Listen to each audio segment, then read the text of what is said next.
Subscribe पे click करें, bell को रिंग करें ताकि हमारी न्यू वीडियोस आप तक सबसे पहले पहुंच सके। बिस्मिल्लाहिर्रहमानिर्रहीम। अस्सलाम वालेकुम दोस्तों, आज एक नया वाक़या आपके लिए पेश करने जा रहा हूँ मैं, जो कि एक औरत और उसके बच्चों पे है। तो वाक़या शुरू करने से पहले मैं आपसे गुजारिश करना चाहूँगा कि जिन दोस्तों ने जिन भाइयों ने हमारा अभी तक चैनल सब्सक्राइब नहीं किया हुआ वो प्लीज़ सब्सक्राइब करें, और सब्सक्राइब बटन के साथ एक घंटी सी बनी होगी उसे भी प्रेस कीजिए ताकि हमारी आने वाली वीडियोस आप तक पहुंच सकें, आपको नोटिफिकेशन मिल सके। ये सऊदी अरब की दारुल हुकूमत रियाद शहर का वाक़या है। एक नेक खातून रमज़ान अल मुबारक के महीने में हर रोज़ अफ्तार से पहले तमाम बच्चों को इकट्ठा करती और इनसे कहती कि जो कुछ मैं कहूँ और करूँ तुम भी वही कहना और करना। फिर वो दुआ के लिए हाथ उठाती और कहती, इलाही हमें अपना घर अता कर जिसके आगे एक नहर हो। तमाम बच्चे भी हाथ उठाते और कहते, इलाही हमें अपना घर अता कर जिसके आगे नहर हो। इस खातून का शौहर हंसता और कहता, अपने घर की बात तो समझ में आती है, लेकिन ये घर के आगे नहर होने का क्या मतलब है? इस सहराई इलाके में नहर कहाँ से आएगी? बीवी ऐसे जवाब देती, आपको इससे क्या गर्ज?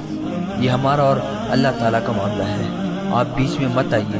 वो तो कहता है मुझसे मांगो मैं अता करूंगा, हम तो जो जी में आएगा मांगेंगे और बार बार मांगेंगे। गर्ज वो हर रोज इसी तरह बच्चों को इकट्ठा करती, खुद भी दुआ करती, इनसे भी करवाती। रमजान अल मुबारक बीत गया। एक दिन उस खातून के शौहर ने हंस कर कहा, अब बताओ कहाँ है तुम्हारा अपना घर और कहाँ है वो नहर? खातून ने बड़े यकीन से जवाब दिया, अल्लाह ताला हमें हमारा घर ज़रूर देगा, वो हमारी तमाम मुरादें पूरी करेगा। इससे अगला वाक़या वो खातून खुद बयान करती हैं। वो कहती हैं, मैं शवाल के 6 रोज़े रखकर फारिग हुई थी कि एक रोज़ बड़ा अजीब वाक़या पेश आया। मेरे शौहर नमाज असर के बाद मस्जिद से निकल रहे थे कि रियाज के एक नहायत अमीर आदमी ने इनका रास्ता रोका।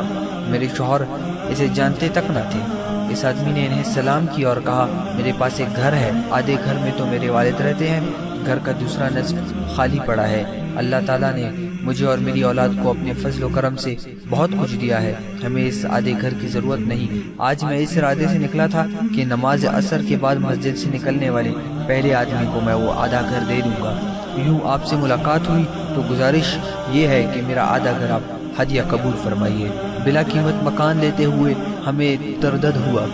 वो साहिब कहने लगे, अगर आपकी तसल्ली कीमत दिए बगैर नहीं होती तो जितनी रकम आप आसानी से दे सकते हैं दे दीजिए। हमने इधर उधर से कुछ रकम जमा की जो कम बेश 8000 रियाल बन गई। वो रकम हमने इस आदमी के हवाले कर दी। अब हम इस आधे मकान के मालिक थे। मकान रियाज के एक मॉडर्न इलाके में वाक़या था। सच है कि जो आदमी सच्चे दिल से अल्लाह ताला को पुकारता है, अल्लाह ताला इसकी पुकार ज़रूर सुनता है। लेकिन एक बात ने मुझे परेशान कर रखा था। मैंने अल्लाह ताला से जो घर मांगा था इसके आगे तो नहर होनी थी। मकान तो मिल गया पर इसके आगे नहर नहीं थी। मैंने एक आलिम दीन से पूछा कि अल्लाह ताला तो फरमाता है कि मुझसे मांगो मैं तुम्हें अता करूंगा। मैंने अल्लाह से नहर किनारे घर मांगा था, घर तो मिल गया, नहर नहीं मिली। इन आलिम दीन को मेरी दुआ और मेरे ऐकान कबूलियत पर बड़ी हैरत हुई। उन्होंने दरियाफ्त किया, इस वक्त आपके घर के सामने क्या है? मैंने कहा, इस वक्त हमारे घर के सामने एक खूबसूरत मस्जिद है। आलिम दीन मुस्कुराए और फरमाया, ये नहर ही तो है। हदीस में आया है कि रसूलुल्लाह सल्लल्लाहु अलैहि वसल्लम ने एक दफ़ा सहाबा कराम से फरमाया, आदमी का घर नहर किनारे हो और वो इसमें रोज़ाना 5 बार गुस्ल करे तो क्या इसके बदन पर मैल कुचैल बाकी रहेगा? सहाबा कराम ने जवाब दिया, नहीं या रसूलल्लाह, इसके बदन पर मैल कुचैल बाकी नहीं रहेगा। फरमाया, यही हाल 5 नमाजों का है, इनके जरिए अल्लाह ताला गुनाहों को मिटा डालता है। अगर आज का वाक़या आपको पसंद आया हो तो लाइक करें, शेयर करें, और अगर आपने अब तक हमारा चैनल सब्सक्राइब नहीं किया हुआ तो सब्सक्राइब करें। फिर मिलूंगा एक नई वीडियो के साथ, एक नए वाक़ये के साथ। तब तक के लिए अल्लाह हाफिज़।